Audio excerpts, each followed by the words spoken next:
Grover and Grover की history की किताब है, उसका एक छोटा सा किस्सा बयान कर दूं मैं आपसे। उसमें लिखते हैं कि जब शहीद भगत सिंह को अदालत में पेश किया गया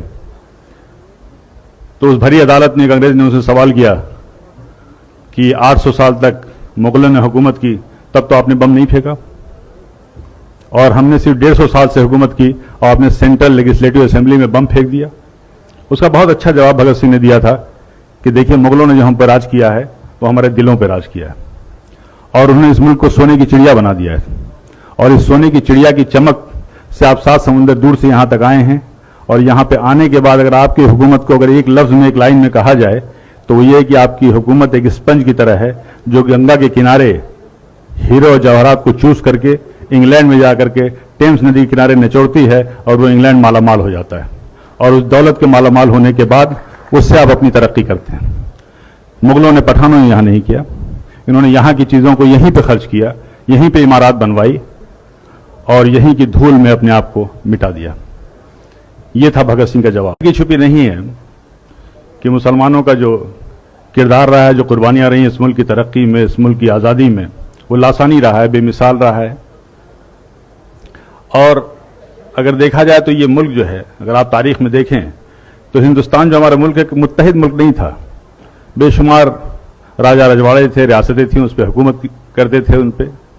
लेकिन जब मुसलमान यहाँ पे आए हुकूमत के लिए, सबसे पहला जो काम उन्होंने किया था वो ये किया था कि इस मुल्क को एक किया था, वो बंगाल से लेकर अफगानिस्तान तक, और इस मुल्क को मुत्तहिद किया था। ये हमारी खूबियां थी। अगर जंगी निज़ाम की बात करें, जो हम वार स्ट्रेटजी की बात करते हैं, सबसे पहली तो इस मुल्क हिंदुस्तान में ज़हीरुद्दीन बाबर लाए थे।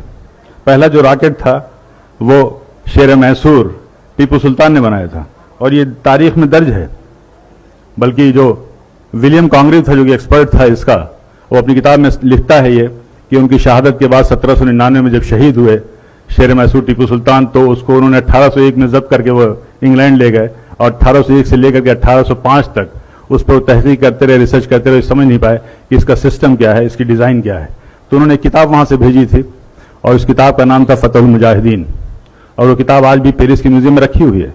और उस किताब को लिखने वाले टीपू सुल्तान थे, जिसमें डिटेल डिस्क्रिप्शन था कि ये जो रॉकेट है इसको कैसे इस्तेमाल किया जाए। तो ये वो पहली मिसाइल थी, आप गूगल में सर्च कीजिए, वो जो पहली मिसाइल थी मैसूरियन मिसाइल टीपू सुल्तान ने बनाया था। और आज जो आप मिसाइल देख रहे हैं, अग्नि मिसाइल, पृथ्वी मिसाइल, इसके भी बानी एपीजे अब्दुल कलाम है, जिनको आप मिसाइल मैन कहते हैं और जिनको फादर ऑफ मिसाइल कहते हैं। और आप कस्टोडियन जो आप कहते हैं, जो रेवेन्यू का सिस्टम है, ये सब शेर शाह सूरी का दिया हुआ है, and he was one of the best administrator. Police का निजाम किया था, डाक का निजाम किया था, और सबसे पहली सड़क इस मुल्क में बनी थी शेर शाह सूरी ने बनवाई थी। करेंसी सिस्टम में एक बदलाव लाए थे। रुपए जो जिसको कहते हैं आप यूज, शेर शाह सूरी का वो था। ग्रैंड ट्रंक जो रोड थी कलकत्ता से लेकर के पेशावर तक, ग्रैंड ट्रंक रोड उसी की यादगार है। बगावत की, जंग आज़ादी की, तो पहली जो बगावत थी वो 1773 में हुई थी, और उसका नाम जो था, शायद आप में से ज्यादातर लोगों को मालूम होगा, फकीर एंड सन्यासी रिबेलियन नाम से नाम था। यानी बंकिम चंद्र जी ने अपनी आनंद मठ की किताब में साफ साफ लिखा है कि उस जमाने में जो फकीर और सूफी हुआ करते थे, जो साधु और सन्यासी हुआ करते थे, वो एक साथ जाते थे, झुंड का झुंड जाते थे, और अंग्रेजों के गोदाम में वो लूटते थे, और उस कहत के दौरान वो जो अनाज लाते थे वहां से वो हिंदू और मुसलमानों में तकसीम किया करते थे। और ये सिलसिला तकरीबन 50 साल तक चला। इसका पूरा तारीख में डिस्क्रिप्शन है। पहली जो जंग आज़ादी थी वो 1857 की थी। और जिस फतवा वर्ड हम कहते हैं, जंग आज़ादी के सबसे पहला फतवा फजल हक खैराबादी ने दिया था।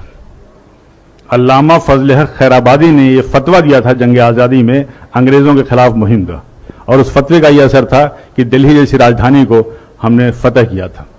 लेकिन उसके बाद से ये तारीख में लिखा हुआ है कि लेफ्टिनेंट जनरल हडसन लिखते हैं कि जब हमने दोबारा बड़ी मेहनत और मशक्कत से दिल्ली को फतह किया, तो उस वक्त इंग्लैंड से एक खत आया था, एक टेलीग्राम आया था, उसमें साफ साफ लिखा हुआ था कि देखो ये जंग आज़ादी जो है 1857 की, ये जंग आज़ादी दरअसल उलमाए कराम की जंग आज़ादी है। और उन उलमाए कराम के लिए बड़े फख्र से वो लिखता है कि हमने न जाने सैकड़ों उलमाए कराम को बगैर किसी मुकदमा चलाए हुए फांसी दे दिया। और ये कोटेड है, तारीख के फिगर्स में बता रहा हूं कि उस जमाने में जिन 51,200 लोगों को फांसी दी गई थी, उसमें से तकरीबन 27,000 से ज्यादा उलमाए कराम थे जिनको फांसी दी गई थी। वीर सावरकर ने अपनी किताब में जॉन मैकलसन का हवाला देते हुए कहा था कि 1857 की जंग आज़ादी में अगर सबसे ज़्यादा किसी का नुकसान हुआ तो मुगल की जो आखिरी रोशनी थी, आखिरी बादशाह थे बहादुर शाह जफर का हुआ। और उन्होंने उसका जॉन मैकलसन का हवाला देते हुए लिखा है कि एक बार उनको नाश्ते पे जब उनसे इसरार किया गया तो बहादुर शाह जफर ने कहा था कि मुझे ख्वाहिश नहीं है।